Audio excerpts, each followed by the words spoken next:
koreksi soal itu ya bisa betul, bisa sama, bisa juga tidak. Tapi paling tidak proyeksi soalnya ya 11-12 ya. Saya kebetulan mendapatkan tugas dari Budian Rifati untuk menyampaikan soal tentang pengembangan profesi guru. Karena kebetulan dalam PPG ini saya mendapatkan tugas dari Budian untuk menyampaikan materi tentang pengembangan profesi guru, dan ini adalah bagian dari kompetensi pedagogik ya. Ini adalah bagian dari kompetensi pedagogik. Sahabat guru yang saya hormati, saya menyiapkan 20 soal, dan Bapak dan Ibu bisa melihat dengan jelas soalnya? Bisa dibaca ya? Bisa dibaca Pak? Nah, hanya saya menyampaikan soal ini secara manual, tidak seperti halnya nanti kalau Bapak dan Ibu menjalankan ujian ya. Kalau ujiannya nanti klik-klik ya, pakai klik gitu kan. Nah, mari kita mulai dengan bacaan basmalah bersama. Bismillahirrahmanirrahim. Setiap yang saya berikan warna kuning, jelas ya, warnanya kuning ya. Tapi jangan diartikan saya orang Golkar ya. Ini untuk memudahkan identifikasi soal, saya berikan warna kuning. Sebab kalau warna hijau, warna biru itu sudah biasa aja ya. Saya menyiapkan 20 soal ya. Soal yang pertama, jadi nanti kita diskusikan, dan nanti saya akan ajak pada teman-teman untuk membaca soal. Ini sekaligus untuk mengetahui apakah teman-teman itu tidur atau melihat laptopnya ya. Ini Pak Tantowi kelihatannya habis makan ya Pak Tantowi ya. Iya, makan cimpring Pak, original Pak. Ini Pak Tantowi ini Kendal ya. Saya Gondang Pak, Taman Pemalang. Oh, Pemalang ya. Baik. Coba Pak Tantowi, soal nomor 1 dibaca Pak Tantowi. Bismillahirrahmanirrahim. Banyak pendapat mengenai definisi profesi dan tergantung pada sudut pandang di seseorang memandang suatu profesi. Pernyataan tentang pengertian profesi di bawah ini yang benar adalah A. Profesi adalah jabatan atau pekerjaan yang menuntut keahlian dan etika khusus serta diperlukan standar layanan yang baku. B. Profesi adalah jabatan atau pekerjaan yang menuntut keahlian dan etika khusus serta diperlukan standar layanan yang tidak baku. C. Profesi adalah jabatan atau pekerjaan yang menuntut keahlian dan etika khusus serta tidak diperlukan standar layanan yang baku. D. Profesi adalah jabatan atau pekerjaan yang menuntut keahlian dan etika umum serta diperlukan standar layanan yang baku. E. Profesi adalah jabatan atau pekerjaan yang menuntut keahlian dan etika umum serta diperlukan standar pelayanan yang agak baku. Nah, coba teman-teman, yang A Pak. Apa?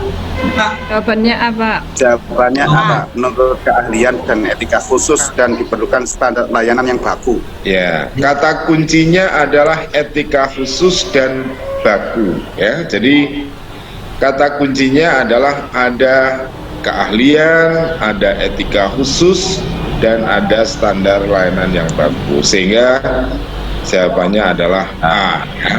Tepuk tangan untuk Pak Tantowi. Baik. Yang berikutnya soal nomor 2 ya, soal nomor 2. Soal nomor 2 silakan Pak Ibrahim Mustopik. Iya, Monggo, Pak. Pak Ibrahim. Ya, nomor 2 Ibrahim ini dari mana? dari Ciamis, Pak. Ya. Ya. Fakta menunjukkan bahwa guru profesional dapat diraih dari berbagai kalangan anggota masyarakat dengan beragam kecerdasan dan latar belakang kemampuan. Kondisi ini menunjukkan bahwa untuk menjadi guru tidak harus A. melibatkan kegiatan intelektual, B. menggeluti suatu batang tubuh ilmu yang khusus, C. memerlukan kecerdasan khusus, D. memerlukan persiapan profesional, E. memerlukan latihan dalam jabatan yang berkesinambungan. Jawabannya E, Pak. Latihan dalam jabatan yang berkesinambungan. Nah, Yang B, Pak. B. soal ini termasuk soal agak jebakan ya. Tidak harus. Kondisi ini menunjukkan bahwa untuk menjadi guru tidak harus. Tidak harus. Oh, D. Kalau melibatkan kegiatan intelektual itu harus. Yang A itu harus. B. Menggeluti bidang tubuh ilmu yang khusus harus. Ilmu agama ya harus ada kekhususan ilmu agama. Kemudian C. Memerlukan kecerdasan khusus. Maka jawabannya adalah C ya. Kalau yang D itu harus, karena apa? Harus ada persiapan profesional. Yang E itu memerlukan latihan dan dalam jabatan yang berkesinambungan. Contoh, Bapak dan Ibu guru ini kan kenapa harus PPG? Karena ini bentuk latihan jabatan secara berkesinambungan. Bahkan nanti setelah lulus PPG, adakah nanti kegiatan-kegiatan lagi? Ya harus ada. Ada. Contoh, ada KKG, ada MGMP, ada diklat-diklat. Kenapa harus ada latihan jabatan berkesinambungan? Karena kurikulum itu selalu mengalami Kembangan. selalu mengalami perubahan, selalu mengalami penyesuaian. Jadi memang pekerjaan guru itu ya harus selalu belajar. Nah, sehingga jawabannya adalah C. Karena apa? Tidak harus kecerdasan khusus ya. Karena Tuhan itu menciptakan kecerdasan itu memang masing-masing punya taraf kecerdasan yang berbeda. Tetapi siapapun bisa jadi guru ya. Tidak harus IQ-nya 140, tidak harus. Tapi saya punya hipotesis, Bapak dan Ibu ini rata-rata kecerdasan IQ-nya itu adalah kisaran 110-135. Kenapa? Ciri orang bisa jadi mahasiswa sarjana itu sekitar itu. Kalau 90 ke bawah itu berat kuliah ya. Jadi kalau 100 itu apakah bisa kuliah? Bisa, meskipun agak lama kuliahnya, bisa 7 tahun gitu kan. Tapi kalau bapak-bapak dan ibu, sahabat-sahabat guru ini kan kemarin paling kuliahnya 4 tahun sudah selesai kan gitu kan. Pas setengah, yang kalau yang agak malas-malas sedikit ya 5 tahun gitu kan. Yang agak bolos-bolos lagi 6 tahun ya. Tapi yang jelas kecerdasan Bapak dan Ibu guru ini adalah standar. Baik, kita lanjutkan soal nomor 3. Nah, ini. Silahkan soal nomor 3 ini sebentar. Ini sekarang ibu-ibu ya, ibu-ibu, mohon maaf.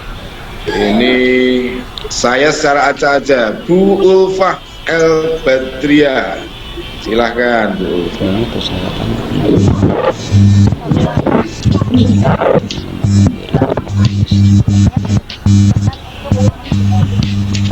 Suaranya Bu Ulfa. Halo, Pak. Ya, suaranya. Ya. Silahkan dibaca. Banyak persyaratan untuk mengembangkan diri menekuni sebuah profesi tertentu, termasuk profesi guru. Di bawah adalah syarat untuk profesi kecuali A. menjanjikan karir hidup dan keanggotaan yang permanen, mementingkan umum di atas kepentingan pribadi atau keuntungan. C. Mendatangkan keuntungan dan kewibawaan yang menjanjikan. D. Mempunyai organisasi internal yang kuat dan terjamin. E. Menentukan standarnya sendiri dalam ini adalah. Oke, coba soal nomor 3 ini jawabannya apa? C, Pak, C. C nih Pak. Ya, jadi ini adalah soal logika ya, soal logika karena di sini sesuatu yang sifatnya pengecualian. Jadi kalau ada soal-soal yang sifatnya positif, kemudian dicari pengecualian, maka ambillah pilihan kata ataupun jawaban-jawaban yang cenderung negatif ya. Jadi kalau ada soal positif kok disuruh mencari pengecualian, maka di situ ambillah narasi yang negatif. Meskipun Anda tidak hafal, kalau sudah Anda tahu rumusannya pasti bisa menjawab. Kenapa? Di tengah-tengah yang positif kita disuruh mencari yang negatif. Nah, di antara 5 statement A, B, C, D, dan E, yang negatif adalah yang C ya. Jadi, untuk masuk sebagai profesi guru tidak harus mendatangkan keuntungan, dan memang kita tidak boleh mencari keuntungan. Meskipun kadang-kadang sahabat-sahabat guru juga bermain LKS gitu kan, gitu ya kadang-kadang ya. Ya anggaplah bermain LKS itu hiburan saja ya. Itu Pak Ibrahim ya. Oke Pak. Bermain LKS kepimen Pak? Ini pimen dolanan. Dolanan layangan aja. Oke. Baik, kita lanjutkan nomor 4. Nah, nomor 4. Nomor 4 ini kita berbicara undang-undang. Nah, kalau sifatnya undang-undang memang harus berbasis pada bacaan teks dan ada istilah di situ adalah mengingat ya, memorasi ya. Silakan untuk yang soal keempat ini Bu Mualim Haniah. Nah, ini kelihatannya ngantuk ini Bu Mualim ya. Enggak ngantuk Pak. Ya, Kamu tuh nggak bubuk. Nah itu rukas ngeloni anak Pak. Saya di sekolah. nah, kalau siang-siang ngeloni anak ya, kalau malam-malam enggak tahu. Ngeloni bapaknya. Pengalaman. Kalau Rioto mau senyum tapi nggak jadi senyum itu. Ya silakan Bu Mualimah, Bu Mualim. Bismillahirrahmanirrahim. Dalam Undang-Undang Nomor 14 Tahun 2005 tentang guru dan dosen disebutkan bahwa prinsip profesional guru mencakup karakteristik sebagai berikut, kecuali A. Memiliki bakat, minat, panggilan, dan idealisme. B. Memiliki kualifikasi pendidikan dan latar belakang pendidikan sesuai dengan bidang tugas. C. Memiliki kompetensi yang diperlukan sesuai dengan bidang tugas. D. Memiliki ikatan kesejawatan dan kode etik profesi. E.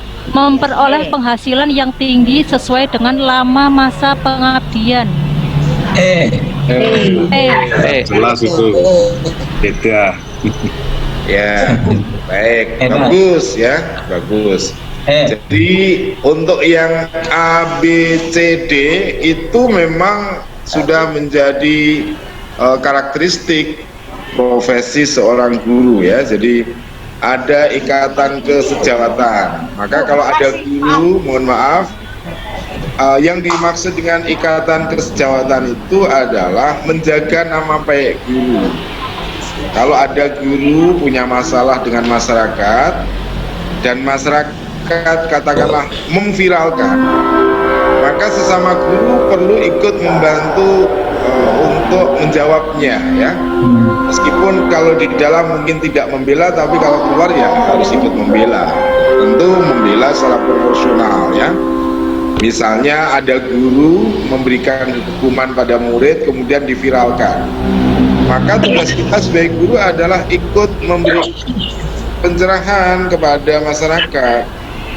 Jangan langsung wah ini gurunya rak benar dan seterusnya. Nah, itu harus ikut memberikan pencerahan. Supaya apa?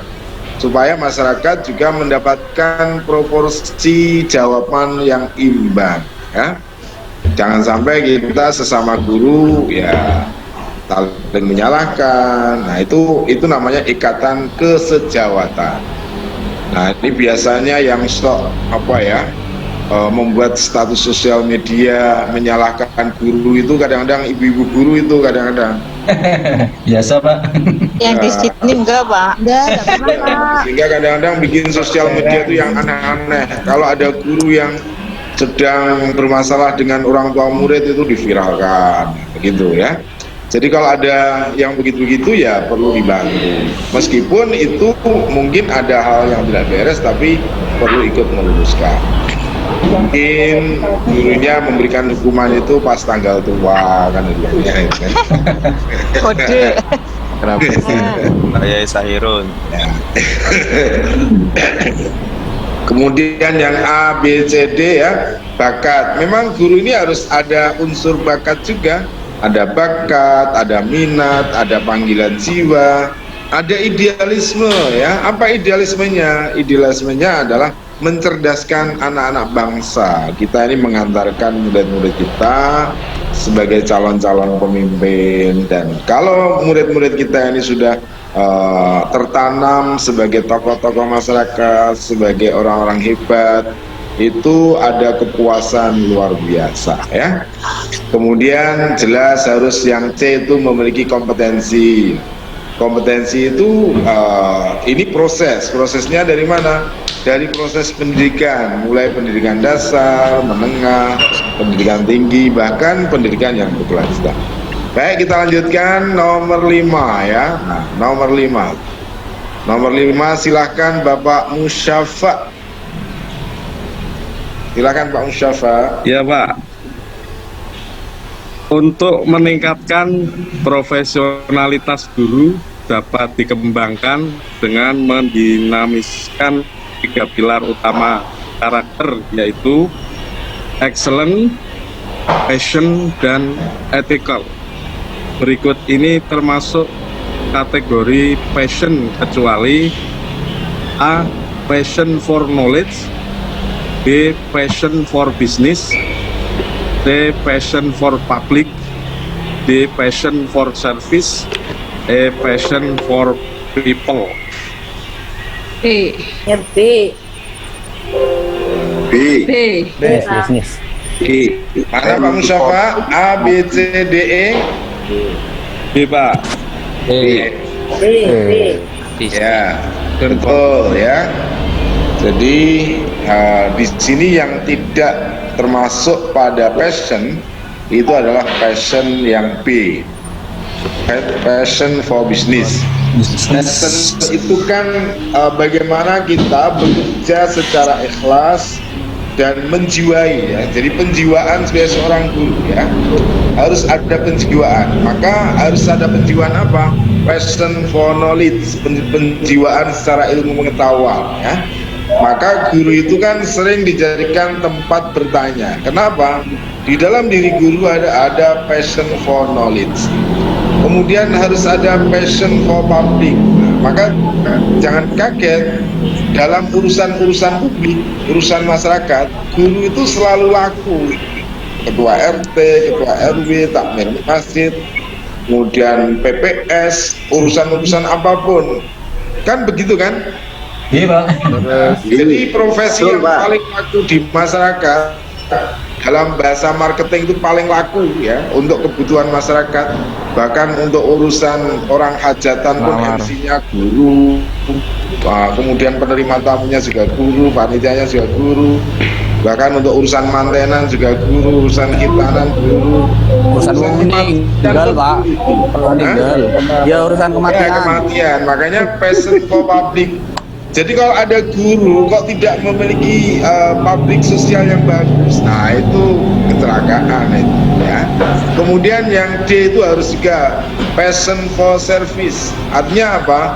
Harus ada apa ya, penjiwaan untuk melayani. Nah, jadi guru itu memang selalu melayani, termasuk melayani muridnya, melayani orang tua murid, ya, wali murid. Makanya kalau ada orang tua murid marah-marah di sekolah, ya kita tidak boleh marah-marah, kita layani aja. Memang mereka adalah orang yang harus kita layani. Termasuk passion for people, kita juga menghayati betul sebagai seorang rakyat.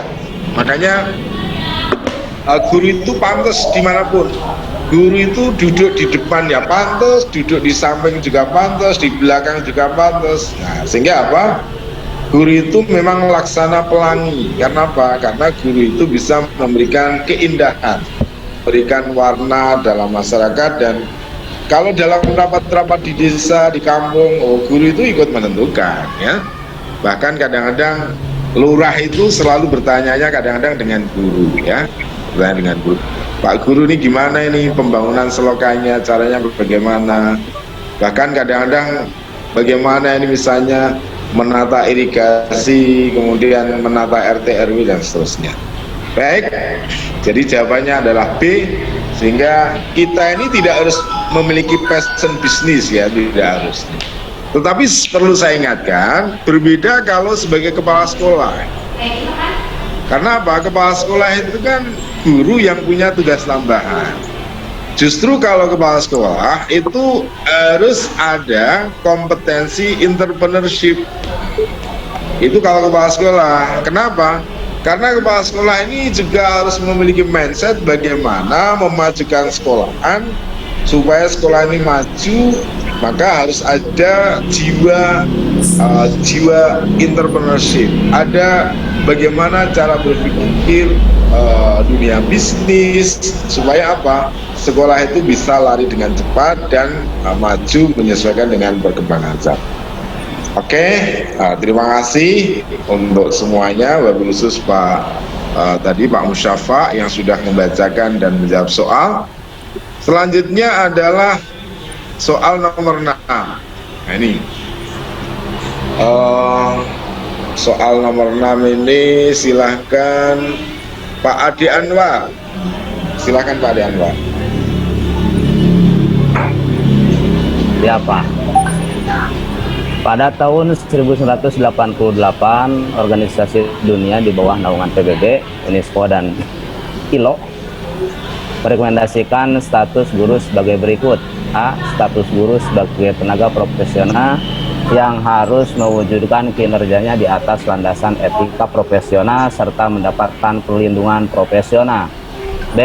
Status guru sebagai tenaga profesional yang perlu mewujudkan kinerjanya di atas landasan etika profesional serta mendapat perlindungan profesional. C. Status guru sebagai tenaga profesional yang dapat mewujudkan kinerjanya di atas landasan etika profesional serta mendapatkan perlindungan profesional. D. Status guru sebagai tenaga profesional yang kinerjanya boleh diukur atas landasan etika profesional serta mendapat perlindungan profesional. E. Status guru sebagai tenaga profesional yang dipersilahkan mewujudkan kinerjanya di atas landasan etika profesional serta mendapatkan perlindungan profesional. Nah, sebentar, Bapak. PBB itu apa, Pak? Perserikatan Bangsa-Bangsa. Ya. UNESCO itu apa? Bidang pendidikan, kalau nggak salah. UNESCO itu singkatannya apa? United Nation Education bidang pendidikan aja Pak. Uniting Educational, Scientific, and Cultural Organization. Ya, ini adalah organisasi dunia yang mengurusi bidang apa? Bidang pendidikan, ya, ilmu pengetahuan, dan kebudayaan. Ya. Kemudian tadi Pak Adi Anwar, bacanya ILO atau AILO Pak Anwar? ILO. AILO itu singkatannya apa Pak Anwar? Belum tahu Pak. International Labor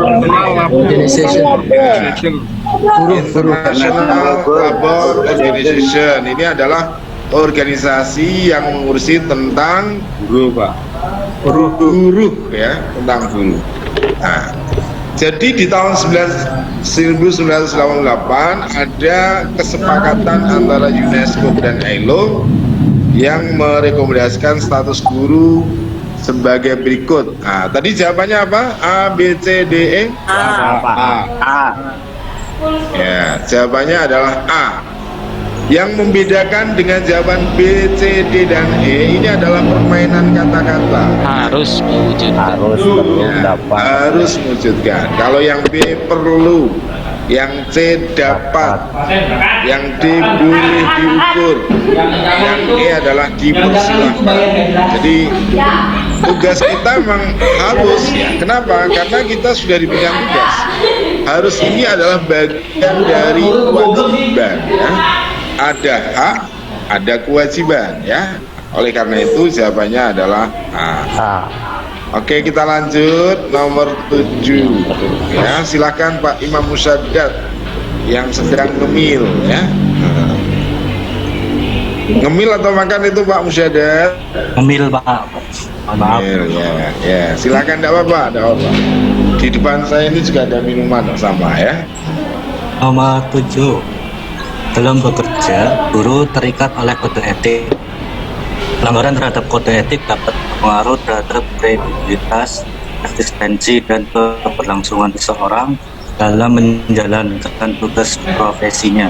Kode etik profesi guru ditentukan dan diberlakukan oleh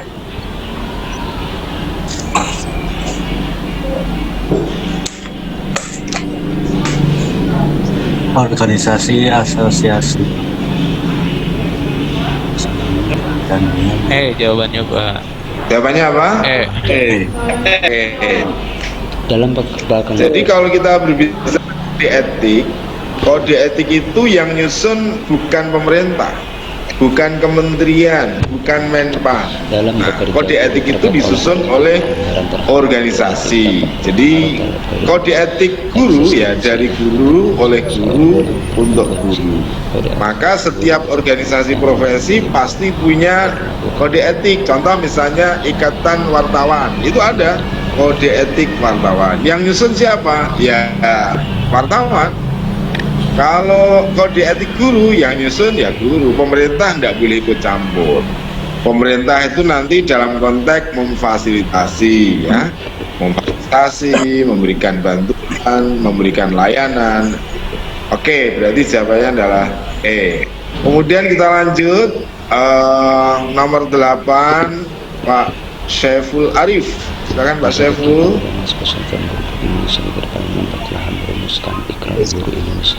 Nomor 8. Bisa kedengar Pak? Ya, dengar ya, jelas. Ada kegiatan Kongres Persatuan Guru Republik Indonesia (PGRI) pada tahun 1994 telah merumuskan Ikrar Guru Indonesia. Berikut ini adalah butir-butir Ikrar Guru kecuali. A. Kami guru Indonesia adalah insan pendidik bangsa yang beriman dan bertakwa kepada Tuhan Yang Maha Esa. B. Kami guru Indonesia adalah pengemban dan pelaksana cita-cita proklamasi kemerdekaan Indonesia, pembela dan pengamal Pancasila yang setia pada Undang-Undang Dasar 1945. Kemudian yang C, kami Kami guru Indonesia bertekad bulat mewujudkan tujuan nasional dalam mencerdaskan kehidupan bangsa. D. Kami guru Indonesia bersatu dalam wadah organisasi perjuangan dalam rangka meningkatkan kesejahteraan semua guru dan di Indonesia. Ya, Pak. Guru di Indonesia. E. Kami guru Indonesia menjunjung tinggi kode etik guru Indonesia sebagai pedoman tingkah laku profesi dalam pengabdian bangsa, negara, serta kemanusiaan. D, Pak. Jawabannya D, jawabannya D, Pak, D. Ya, jawabannya adalah D ya.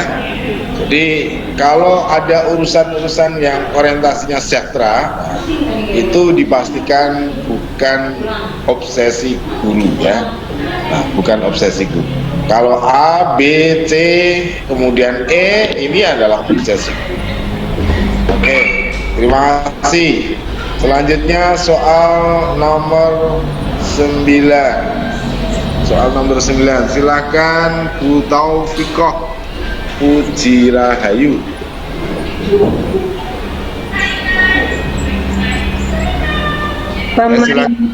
Nggih, sampun Pak. Ya, silakan. Pemerintah senantiasa berikhtiar menempatkan profesi guru melalui berbagai macam regulasi, di antaranya melalui peraturan pemerintah. Dalam peraturan pemerintah nomor 74 tahun 2008 diatur tentang kesempatan para guru untuk berorganisasi dalam menjalankan profesinya. Organisasi profesi guru adalah A. Perkumpulan yang berbadan hukum yang didirikan dan diurus oleh guru yang untuk mengembangkan kesejahteraan guru. B. Perkumpulan yang berbadan hukum yang didirikan dan diurus oleh guru untuk mengembangkan profesionalitas guru. C. Perkumpulan yang berbadan hukum yang didirikan dan diurus oleh guru untuk mengurus pemenuhan hak-hak yang harus didapatkan oleh guru. D. Perkumpulan yang berbadan hukum yang didirikan dan diurus oleh pemerintah untuk mengembangkan profesionalitas guru. E. Perkumpulan yang berbadan hukum yang didirikan dan diurus oleh pemerintah untuk mengurus pemenuhan hak-hak yang harus didapatkan oleh guru. Ya, jawabannya apa? B, Pak. Ya. Jadi organisasi profesi guru adalah perkumpulan yang berbadan hukum yang didirikan dan diurus oleh guru untuk mengembangkan profesionalitas guru. Ya. Mengapa harus berbadan hukum? Agar resmi. Jadi punya kekuatan hukum.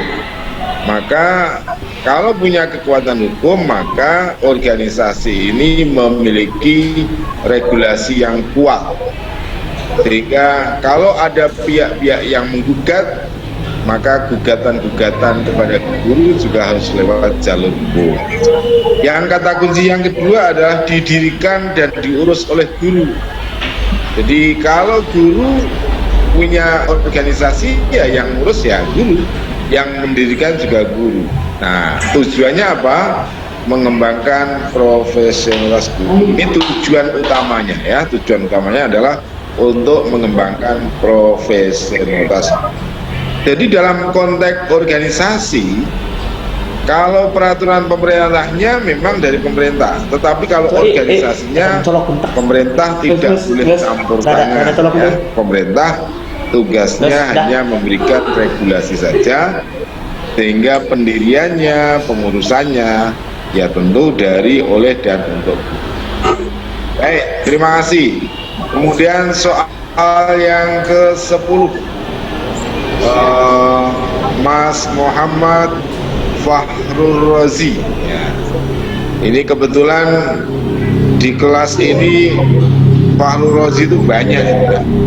Ada Fahru Razi, ada Muhammad Fahru, ada M Fahru Razi. Nah ini yang mana saya tuju sekarang adalah Muhammad Fahru Razi. Ya, saya Pak. Ya, silakan. Nomor 10.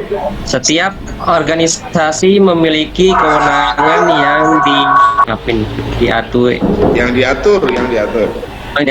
Mohon maaf Pak. Setiap organisasi memiliki kewenangan yang diatur oleh perundang-undangan, termasuk organisasi profesi guru. Berikut ini adalah mempunyai kewenangan organisasi profesi guru kecuali A. Menetapkan dan menegakkan kode etik guru, B. Memberikan bantuan hukum kepada guru, C. Mengusulkan penerimaan dan pengangkatan guru, D. Memberikan perlindungan profesi guru, E. Melakukan pembinaan dan pengembangan profesi guru. Jawabannya kecuali silakan.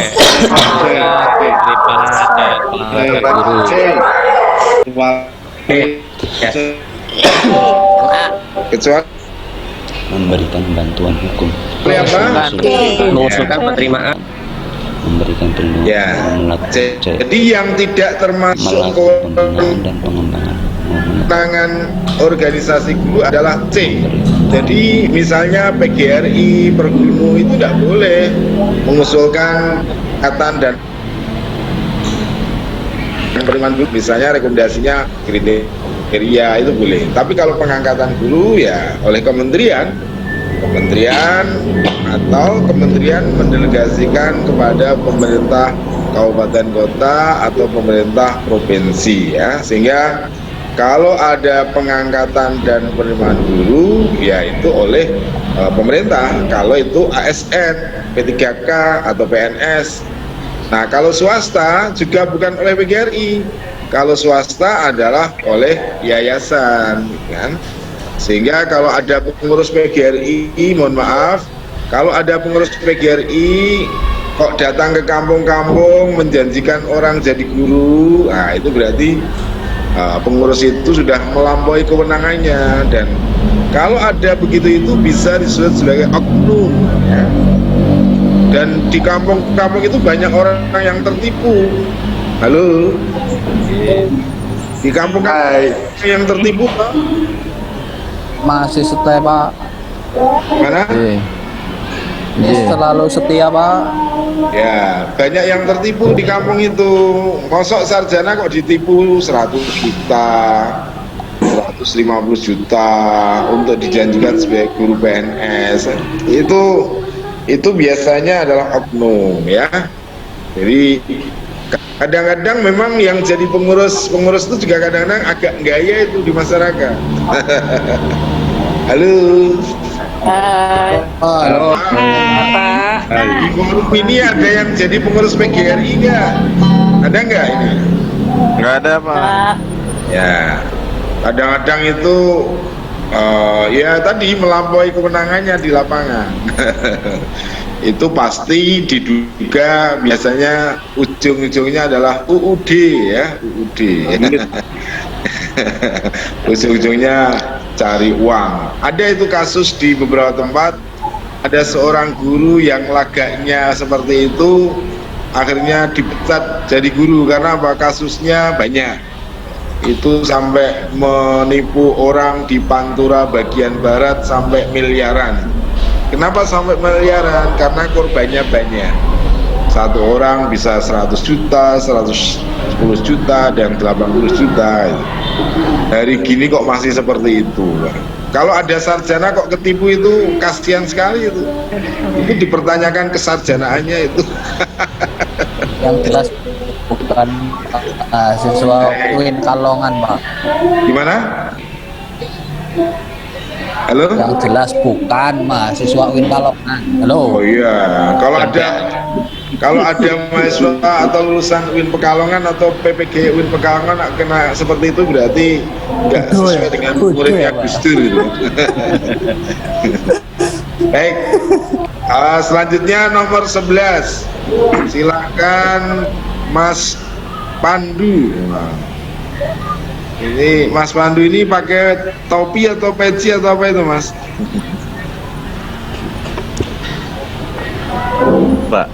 Ya Pak. Ya.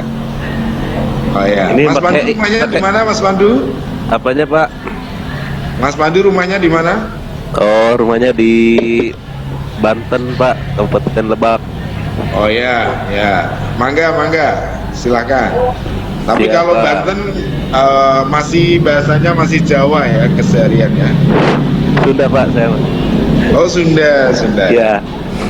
Oke. Baik Pak. Silakan nomor 11. Guru harus menyelesaikan dengan perkembangan zaman, terutama terkait dengan dinamika teknologi informasi di abad 21.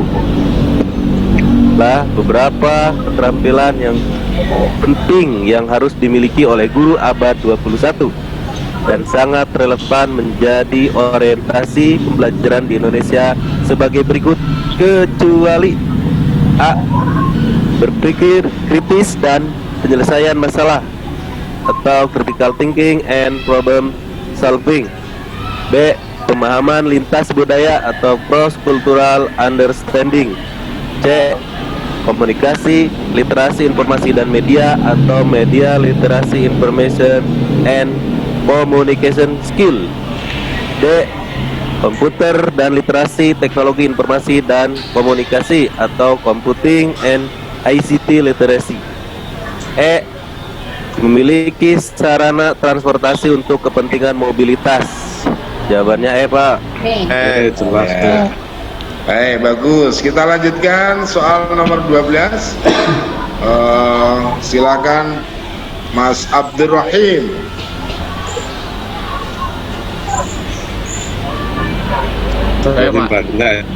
Ya. Abdurrahim yang pakai KH ya, bukan CH. Terima kasih Pak. Nomor 12. Pada setiap guru melekat pada dirinya tentang kompetensi sosial. Kompetensi sosial yang harus dimiliki orang-orang yang meliputi hal-hal sebagai berikut. Kecuali A. Berkomunikasi, lisan, tulis, dan atau syarat secara satu menggunakan teknologi komunikasi dan informasi secara personal. B. Bersosialitas dengan kalangan yang seprofesi saja. C. Bergaul secara efektif dengan peserta didik bersama pendidik, tenaga pendidikan, pimpinan satuan pendidikan, orang tua atau wali peserta didik. E. Bergaul secara santun dengan masyarakat sekitar. Jawabannya apa Mas? C. Jawabannya adalah C ya, bersosialita dengan kalangan yang seprofesi saja. Ya, ini jangan sampai guru itu hanya berteman dengan guru ya. Jadi dalam konteks kompetensi sosial, karena tadi di atas bahwa guru itu termasuk memiliki passion of public ya. Karena guru itu memiliki passion of public, maka guru ya harus punya hubungan yang luas dengan seluruh lapisan ya, mulai dari orang-orang awam sampai dengan orang-orang yang memiliki kedudukan khusus ya. Jadi sosialitanya adalah sosialita antar komunitas tanpa mengenal batas. Baik, kita lanjutkan soal yang nomor 13 ya. Soal nomor 13 silahkan sekarang sahabati ya. Sahabati Anita Nuraini ya, silahkan. Berdasarkan Peraturan Menteri Agama Nomor 38 Tahun 2018 tentang pengembangan keprofesian berkelanjutan bagi guru, menjadi kebijakan pengembangan karir guru bertujuan untuk A. Meningkatkan pemahaman, kebiasaan, dan perilaku profesional guru dalam mengembang tugas sebagai pendidik. B. Meningkatkan pendidikan, penelitian, dan teknik profesional guru dalam mengembang tugas sebagai pendidik. C. Meningkatkan pengetahuan, keterampilan, dan sikap profesional guru dalam mengemban tugas sebagai pendidik. D. Meningkatkan pendidikan, pengajaran, dan penelitian guru dalam mengemban tugas sebagai pendidik. Yang E. Meningkatkan penelitian, pengembangan, dan strategi profesional guru dalam mengemban tugas sebagai pendidik. Jawabannya C.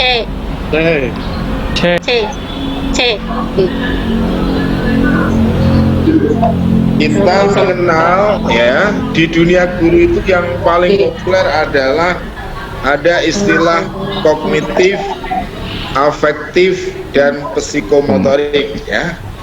Maka istilah ini ada 3 ya, afektif, kognitif, dan psikomotorik. Maka kita harus melihat mana di antara A, B, C, D, dan E yang jawabannya hanya 3. C. Mana? C, yang C. Ya, C ya. Pengetahuan itu kognitif, keterampilan itu psikomotorik, kemudian sikap adalah afektif. Maka jawabannya adalah C ya. Yang lain-lain itu tidak ya, karena itu melebihi dari kewenangan kita ya. Oke. Kemudian soal yang ke-14, silahkan. Yang berikutnya adalah Ibu atau sahabati Nur Afifah ya, yang pakai kacamata. Biasanya orang berkacamata itu rajin membaca ya.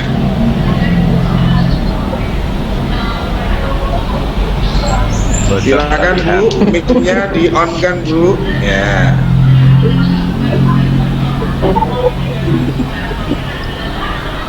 Komponen pengembangan keprofesian berkelanjutan bagi guru terdiri atas A. Pengembangan diri, publikasi ilmiah, dan karya inovatif. B. Pengembangan pribadi, jurnalistik, dan karya inovatif. C. Pengembangan profesi, diskusi ilmiah, dan karya saintis. D. Pengembangan kepribadian, jaringan ilmiah, dan karya sastra. E. Pengembangan sosial, produksi ilmiah, dan progresif inovatif. Jawabannya yang A. Pengembangan profesi. A atau B atau C? C. Profesi. Jawabannya A. Dalam pengembangan keprofesian berkelanjutan itu hanya ada 3 ya. Yang pertama adalah pengembangan diri ya. Pengembangan diri itu contohnya apa? Ikut seminar-seminar, ikut diklat-diklat, ikut misalnya workshop, webinar. Nah, itu pengembangan diri. Yang kedua adalah publikasi ilmiah. Contohnya apa publikasi ilmiah? Jurnal PTK. PTK, membuat artikel, menulis artikel, apa itu pas di koran, di media. Oke, yang berikutnya adalah karya inovatif. Contohnya apa? Membuat notur.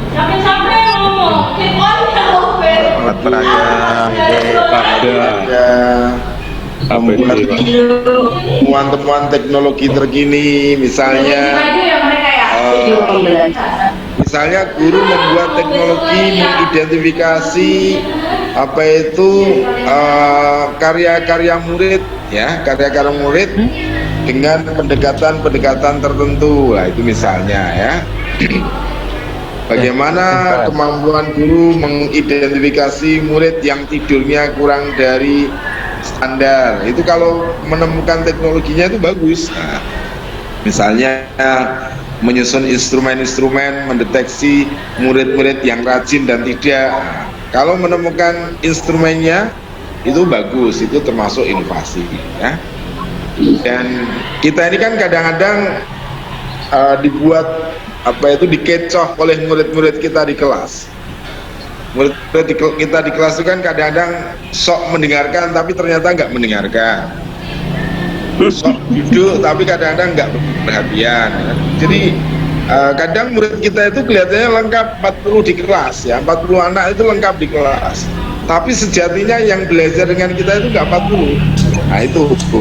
Nah itu kita kadang-kadang memang ditantang untuk menemukan pola 40 anak ini betul-betul belajar dengan kita atau tidak.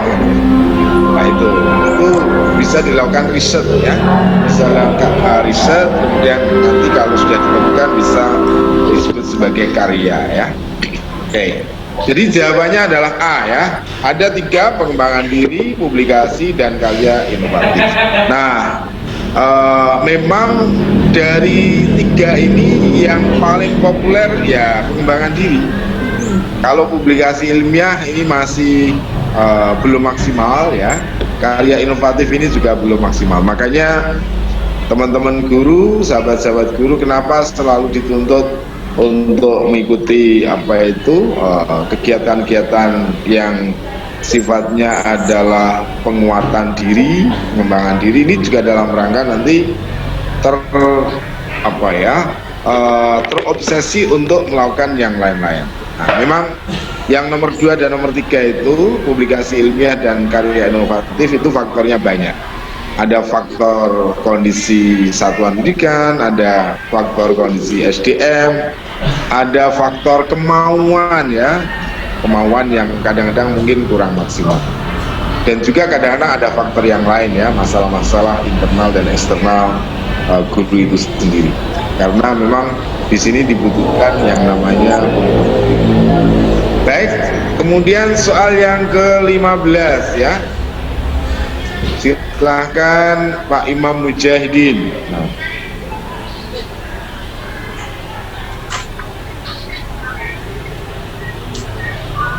Pak Imam Mujahidin.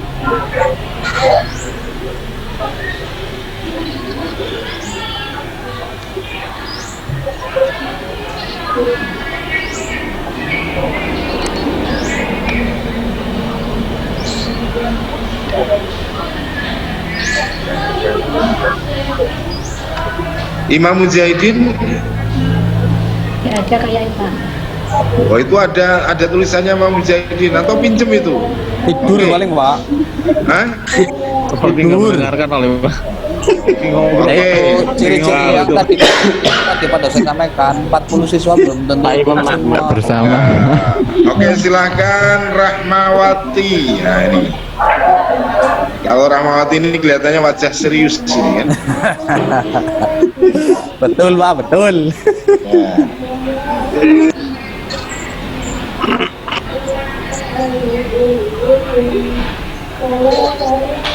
Halo Bu Rahma. Iya, halo.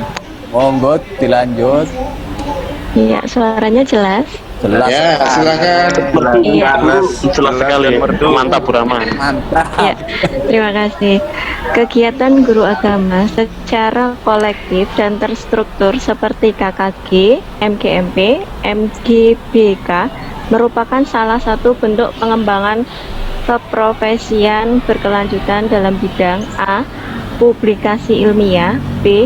Pengembangan diri, C. Karya inovatif, D.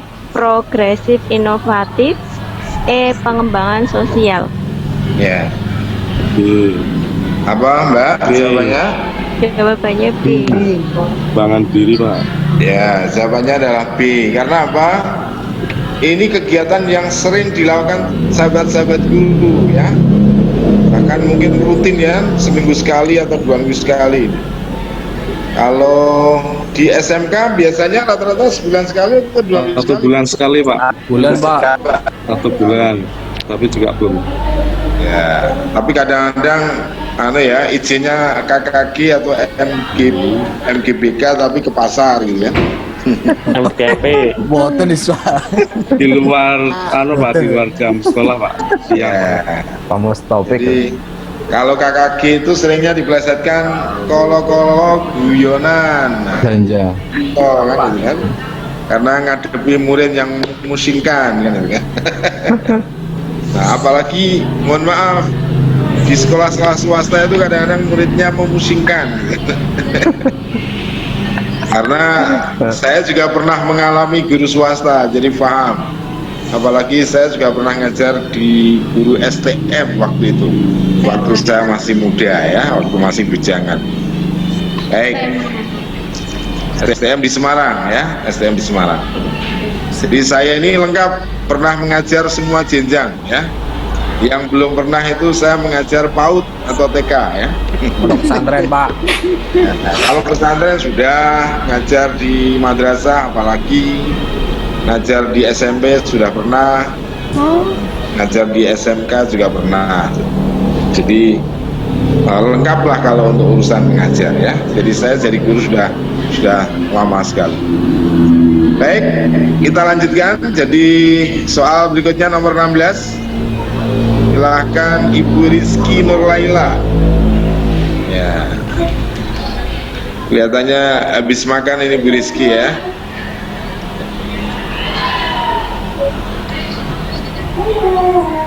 Lagi ngajar Pak. Ya, silahkan Bu Rizky. Iya Pak. Nomor 17 ya Pak. Nomor 16 Pak. 16 Pak, kelihatan Pak. Nomor 16 kurang ke bawah Pak. Kurang ke bawah lagi. Oke. Ya. Silahkan. Ini adalah ciri-ciri karya tulis ilmiah, kecuali A. Bahasanya adalah bahasa resmi, B. Sifatnya formal dan objektif, C. Nadanya tidak emosional, D. Menggunakan bahasa internasional, E. Isinya lengkap, ringkas, meyakinkan, dan tepat. D Pak. D Pak. Menggunakan bahasa internasional. Ya, jadi karya tulis ilmiah itu tidak harus bahasa asing ya.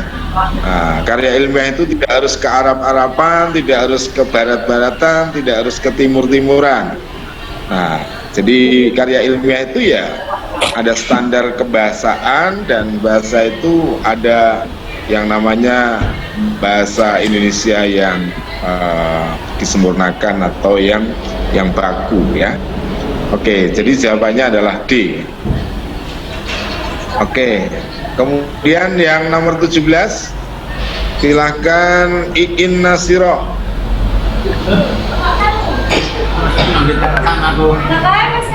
Ya Pak. 17 ya Pak. Ya. Penelitian tindakan kelas merupakan bentuk kajian yang bersifat oleh pelaku tindakan untuk meningkatkan kemantapan rasional dari tindakan-tindakan mereka dalam melaksanakan tugas, memperdalam pemahaman terhadap tindakan-tindakan yang dilakukan, serta memperbaiki di mana praktek-praktek pembelajaran dilaksanakan. Apa ini Pak? Reflektif. B. Reflektif. Reflektif. Ya.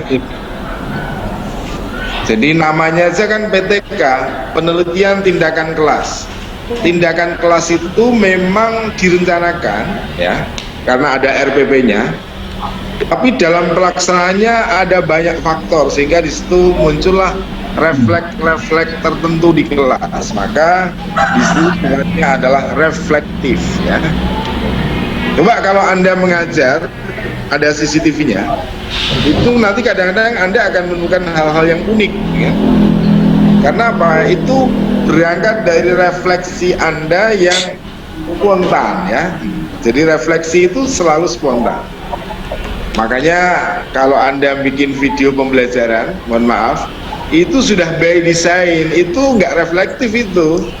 Karena apa? Anda sudah menyiapkan diri dengan apa ya, dengan penampilan yang bagus, muridnya sudah di briefing kan rata-rata Anda bikin video pembelajaran kan muridnya di briefing toh. Benar Pak, benar. Iya. Sekali. Ya, disangoni dulu biar mereka ngikuti skenario kita. Yang penting Pak. Ya, di setting. Yang penting bukan skenario nya Sambo ya. Ya. Itu darah dadakan, Pak. Sambo. Ya, makanya setiap saya melihat video pembelajaran peserta PPG, wah, ya semuanya bagus. Semuanya bagus, bahkan meminta tolong ahli kameramen yang bagus juga ya. Itu berbeda sekali kalau Anda mengajar keseharian, kemudian di kelas ada CCTV. Nah, maka suatu ketika begitu Anda memutar ulang CCTV, itu akan muncul refleksi-refleksi yang natural ya, refleksi-refleksi yang original ya. Galaknya Anda ketahuan, kemudian kelemahan Anda ketahuan, bahkan mohon maaf kekurangan kita dalam penguasaan kelas juga akan ketahuan dan seterusnya. Sehingga kalau saya melihat videonya teman-teman itu mau ngasih nilai 70 itu nggak tegel ya, Pak. Jangan dong, Pak. Karena itu habisnya banyak itu videonya. Modalnya banyak, Pak. Harus ngedit. Makasih banyak, Pak. Harus ngedit, kemudian harus mentraktir murid-muridnya. Iya, Pak, benar sekali, Pak. Betul sekali, Pak. Mengkondisikan sekolahannya supaya situasinya nyaman, supaya tidak ada suara yang aneh-aneh. Betul. Ya. Saya juga kaget, ini jangan-jangan di sekolahan ini kok seperti tempat sepi itu gimana? Karena ternyata dibuat sepi gitu kan itu. Pulang sekolah, Pak. Wah, iya, artinya itu saya sudah paham itu by design semua. Apanya listriknya? By design semua ya. Ya tapi tidak apa-apa lah. Artinya bahwa memang teman-teman sudah berkreasi seperti itu. Ini salah semua. Sehingga saya kalau lihat video-video itu yang minimal saya kasih nilai itu 85. Listriknya? Ya. Kenapa 85? Karena sudah habis duit itu pakai yang mudah itu, Pak. Terima kasih, Pak. Terima kasih, Pak. Saya lebih banyak memberikan penghargaan pada pengeluaran Anda yang sudah banyak. Dia itu ngambil dari sebelah sana, Pak. Jadi kalau ada video yang kebetulan nilai dari kan saya ada perbaikan, kurang dari jalan Kemang tuh. Itu memang tapi ya nggak tahu mungkin tidak terlalu bagus ya. Tidak terlalu bagus. Ya, kurangnya. Ya, oke. Tapi tidak apa-apa. Artinya bahwa kita sebagai guru sudah mulai adaptasi dengan teknologi informasi masuk dalam produk-produk audio visual, sehingga PPG punya YouTube.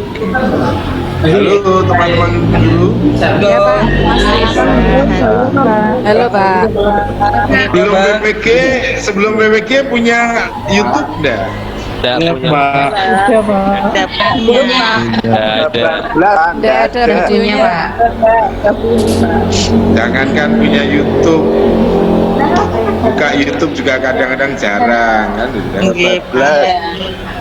Nah biasanya ibu itu buka YouTube-nya tentang apa coba? Yang dibuka itu biasanya tentang literasi kuliner ya. Betul. Literasi kuliner, kemudian kadang-kadang yang sahabat-sahabat guru yang mimpinya terlalu tinggi, yang dilihat adalah literasi trading. Wah, mimpi di bolong ya. Sebenarnya kalau kita mau progresif untuk menikmati YouTube, itu banyak sekali sumber-sumber pembelajaran di YouTube yang bisa menjadi inspirasi pada kita sebagai seorang guru untuk banyak belajar ya. Contoh misalnya kita mengajar agama, mengajar materi-materi tentang haji misalnya, itu kita banyak sekali sumber-sumber pembelajaran tentang Arafah, tentang Mina, tentang Masjidil Haram, bahkan sekarang ada haji metaverse. Nah, jadi teknologi-teknologi seperti itu banyak menjadi inspirasi kita untuk menunjang pembelajaran kita. Misalnya, mohon maaf, kalau di SLTA, SMK kan sudah ada materi tentang zakat kan? Iya. Itu Anda bisa searching kepada lembaga-lembaga zakat di antar negara, kemudian untuk di search, diambilkan data, jadikan sebuah referensi, menjadi pengayaan pada murid-murid kita. Sehingga apa? Murid-murid kita ke depan akan punya pemahaman yang utuh tentang zakat, sehingga ke depan murid-murid kita akan menjadi para calon-calon muzaki, ya, calon-calon muzaki, ya, dan juga akan paham pentingnya zakat bagi kelangsungan berbangsa dan bernegara. Jadi guru agama tidak boleh manual di dalam mencari data. Guru agama juga harus sudah mulai searching tentang seluruh materi yang ada dengan pendekatan-pendekatan teknologi. Sehingga apa? Guru agama itu berwibawa di hadapan guru-guru yang lain. Halo. Ya, Pak. Masih Kita ini jangan sampai diremehkan gara-gara guru agama itu mesti selalu minta tolong dengan guru PKN atau guru komputer. Sedapat mungkin guru agama itu kalau ada aplikasi-aplikasi terbaru oleh kementerian atau oleh dinas itu langsung adaptif. Nah, jangan memalukan sebagai guru agama. Guru agama itu wong agama yang solid dilihat saja bisa dipelajari kok, apalagi hanya sekedar aplikasi. Wong Tuhan aja kita percaya dan Tuhan itu kita yakini ada, dan kita ingin selalu berhadapan dengan Tuhan, apalagi sekedar komputer, gampang sekali itu. Wong kita itu tidak pernah kursus komputer aja bisa adaptif dengan komputer. Itu ya. Oke. Jadi penelitian tindakan kelas itu sifatnya adalah sifatnya reflektif. Maka di dalam bab PTK itu selalu ada yang namanya refleksi. Teman-teman kan sudah bikin PTK atau? Iya, Pak. Kan ada refleksi, Bang. Nah, mesti ada refleksi, ya. Oke, kita lanjutkan nomor 18. Nah, 18 ini terkait dengan PTK. Silahkan. Berikutnya adalah sebentar. Mas Ahmad Saiful Munir. Nah, ini kelihatannya masih di bawah 30 tahun ya. Di atas, Pak. Umurnya berapa Mas Saiful? Berapa? 32, Pak. 32. Berarti sama lah. Berarti wajahmu awet muda, Mas. Ya. Alhamdulillah. Ya, kalau guru wajahnya awet muda itu berarti guru yang efektif dan efisien. Banyak minum. Kalau guru yang, tapi rata-rata guru itu pasti awet muda. Guru itu awet muda. Kenapa? Guru selalu ceria ya menghadapi murid-murid ya. Oke, silahkan nomor 18, Mas. Nyuwun sewu Bapak, di samping ada tukang ketika nanti ada suara berisik. Tidak apa-apa. Nomor 18 ada berbagai model tentang penelitian tindakan kelas yang dapat diterapkan oleh guru, kecuali A. Participatory action research, B. Critical action research, C. Grounded research, D. Classroom action research, E. Institutional action research. Yang saya Pak, Inggrisnya belepotan.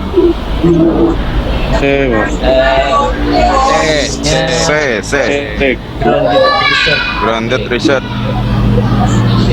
Ya, coba mari kita kupas satu persatu ya. Kalau kita berbicara dengan tentang penelitian tindakan kelas, maka penelitian tindakan kelas ini juga bagian dari A. Apa itu? Participatory action research. Kita melakukan riset yang sekaligus action di situ. Kita berpartisipasi aktif. Maka setiap PTK pasti itu meneliti tentang pekerjaannya sendiri. Kita langsung berpartisipasi. Maka ada yang namanya siklus 1, ada siklus 2, Siklus 1 itu kan kita di kelas mempraktekkan apa yang ada di dalam RPP. Nah, siklus 2 kita juga di kelas mempraktekkan. Sehingga di dalam PTK itu juga mengandung unsur participatory extension. Yang kedua B, critical extension. Nah, di dalam PTK ini juga ada kajian kritis, mengkritisi. Maka di dalam setiap siklus itu ada apa kelemahan kelebihannya, capaiannya berapa. Siklus 1 apakah sudah sesuai KKM atau belum, atau siklus 1 sudah langsung melebihi KKM. Maka di situ ada kajian kritis ya, critical extension. Jadi di samping kita menjalani langsung, kita juga langsung mengkritisi. Mengkritisi terhadap apa? Mengkritisi terhadap aksi kita sendiri. Maka disebut dengan critical extension. Yang C, grounded research. Grounded research ini adalah penelitian yang terus-menerus. Terus-menerus yang sifatnya unlimited. Nah, maka yang C ini tidak termasuk. Mengapa? Karena grounded research ini membutuhkan waktu yang lama.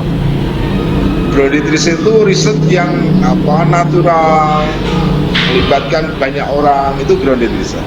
Maka PTK itu tidak termasuk bagian dari grounded research. Nah, kemudian yang D jelas classroom action research. Ini adalah meneliti action-action kita di dalam ruangan kelas. Maka PTK itu pasti di dalam kelas. Pak, bisa nggak Pak PTK untuk sekolah alam? Bisa. Karena apa? Kelasnya sekolah alam ya di alam terbuka itu namanya open class. Tapi bisa juga untuk PTK.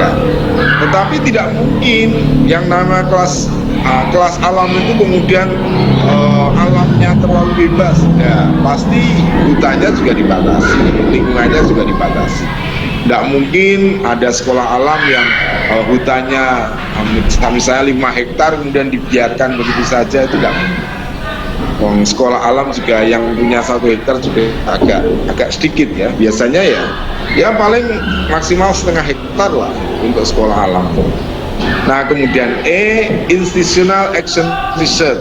Nah, ini adalah riset tentang apa? Lembaga. Nah, biasanya PTK yang model yang E ini adalah PTK-nya para kepala sekolah ya.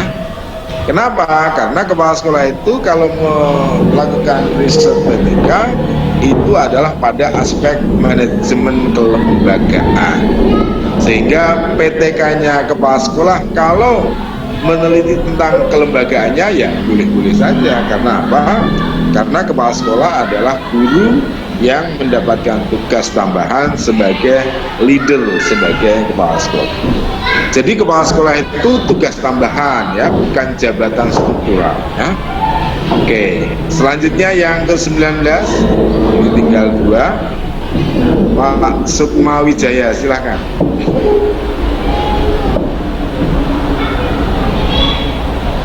Silahkan Pak Sukma.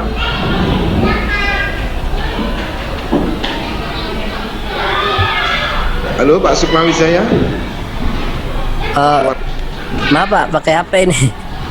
Hah? Dibacakan Pak ya? Bismillahirrahmanirrahim.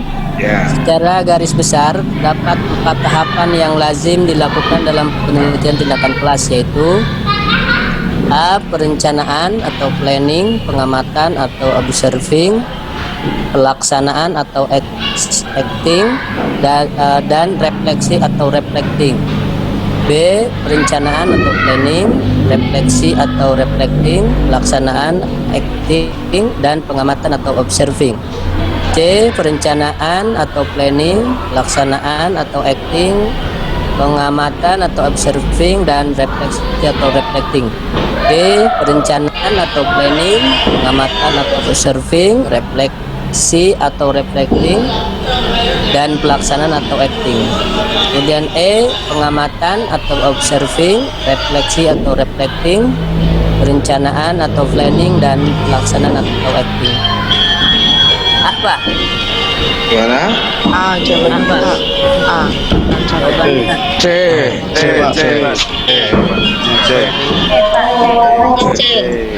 Jadi ini adalah tahapan-tahapan yang ideal dalam bahasa fikih tertib ya. Dalam bahasa fikihnya ini adalah mari kita mencari tahapan yang tertib, yang urut. Ya.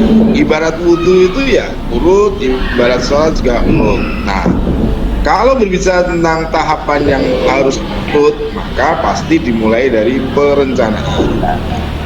Kemudian setelah perencanaan adalah pelaksanaan. Setelah pelaksanaan adalah pengamatan. Kemudian setelah itu refleksi.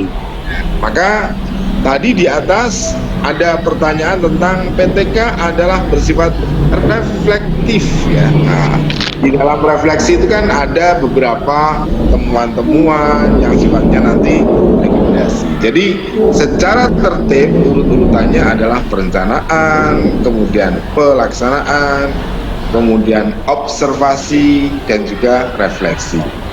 Pertanyaannya adalah siapa yang bisa melaksanakan observasi di dalam PTK? Siapa?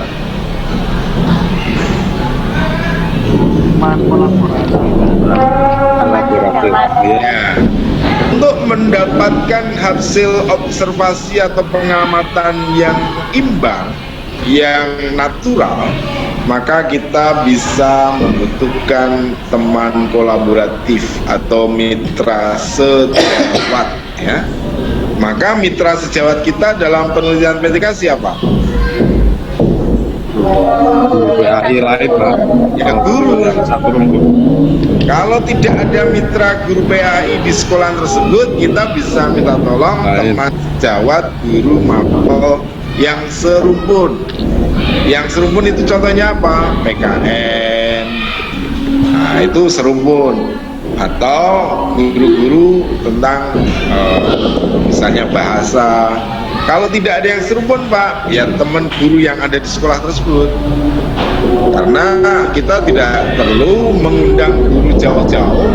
Karena kalau mengundang guru-guru yang jauh tentu nanti akan mengganggu pekerjaan guru tersebut. Jadi mencari observer atau pengamat itu sebaiknya adalah mitra guru atau teman sejawat, bukan teman sesahwat ya. Pak Boris bikin anak Pak. Betul. Ini saya kalau nyampaikan gini kan biar tidak ngantuk aja kan. Iya. Pak Haris saya yang serius Pak Haris. Pak Mustopik tuh Pak. Iya Pak. Oke. Jadi jawabannya adalah C ya. Tata urut tentang 4 tahap itu adalah C. Nah yang terakhir, monggo Teh Uis ya, Uis Rahmawati ya. Ini dari Jawa Barat kan?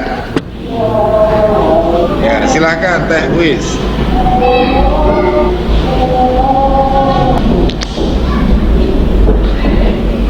Bismillahirrahmanirrahim. Bapak Umar menulis sebuah karya tulis yang menceritakan pengalamannya selama menjadi seorang guru yang melayani peserta didik secara penuh waktu di daerah pedalaman dan perbatasan antar negara, dan menjadikan sekolahnya menjadi satuan pendidikan yang ramah terhadap berbagai kebutuhan peserta didik yang multikultural.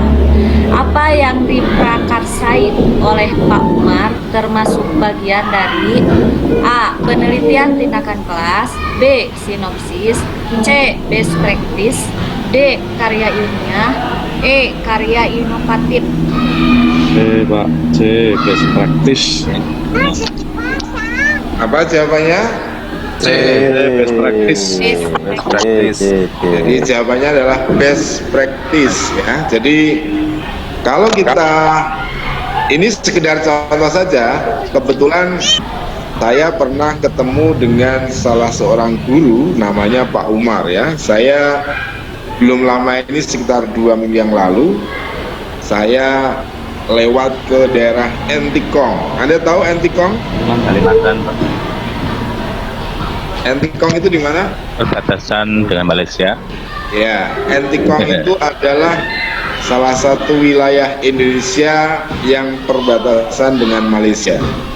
Malaysianya adalah Malaysia Timur, yaitu perbatasan dengan Sarawak, ya, perbatasan dengan Sarawak. Perbatasan Barat. Nah, saya ketemu salah seorang guru namanya Pak Umar. Dan dia bagus, dia ngajar di daerah pedalaman. Kebetulan waktu itu ketemunya adalah di perbatasan. Sama-sama dia sedang mau ke Sarawak. Saya juga dengan tim kebetulan mau ke Sarawak, ketemu karena di perbatasan itu ada checking tentang paspor dan seterusnya, maka nunggunya agak lama, kita ngobrol-ngobrol.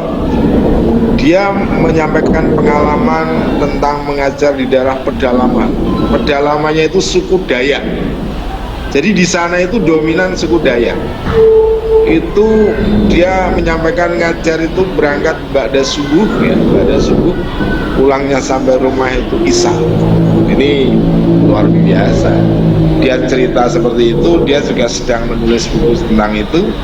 Nah, pengalaman-pengalaman seperti itu namanya adalah best practice, ya. Jadi best practice itu adalah karya tulisan yang mengungkapkan tentang pengalaman-pengalaman yang menarik, ya, pengalaman-pengalaman yang bisa menjadi inspirasi bagi guru-guru yang lain.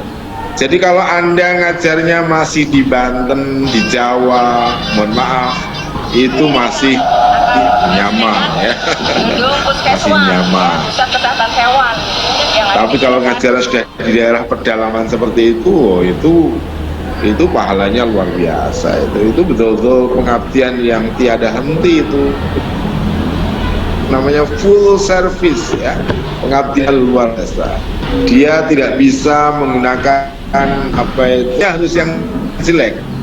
Kenapa? Medannya itu susah. Dia berangkat sekolahnya harus pakai kendaraannya yang kayak trail itu, ya, kayak trail. Karena apa? Medannya susah. Jadi memang kalau kita di Pekalongan, ya, ada antar negara itu luar biasa, ya. Apalagi hutannya juga masih hutan yang apa itu, hutan lindung, dan itu juga kalau di hutan, lewat hutan juga cenderung keamanannya juga cukup repot karena kadang-kadang menemukan binatang-binatang yang buas, dan kadang-kadang juga, ya, godaan-godaan tentang tanah longsor, godaan-godaan tentang keheningan di suasana hutan. Kalau ngajarnya di Pekalongan ya nyaman-nyaman saja. Di Banten juga insya Allah nyaman-nyaman saja. Mari kita membayangkan bagaimana teman-teman kita yang mengajarnya di nan jauh sana, jauh dari peradaban, tidak ada sinyal. Nah, sehingga hal-hal seperti itu sangat menarik untuk kita kaji dan menjadikan kita sebagai orang yang bersyukur karena kita ditugasi di tempat-tempat yang nyaman. Saya kira inspirasi-inspirasi seperti ini akan menjadi supporting bagi kita supaya kita tetap bersemangat untuk menjadi guru yang profesional.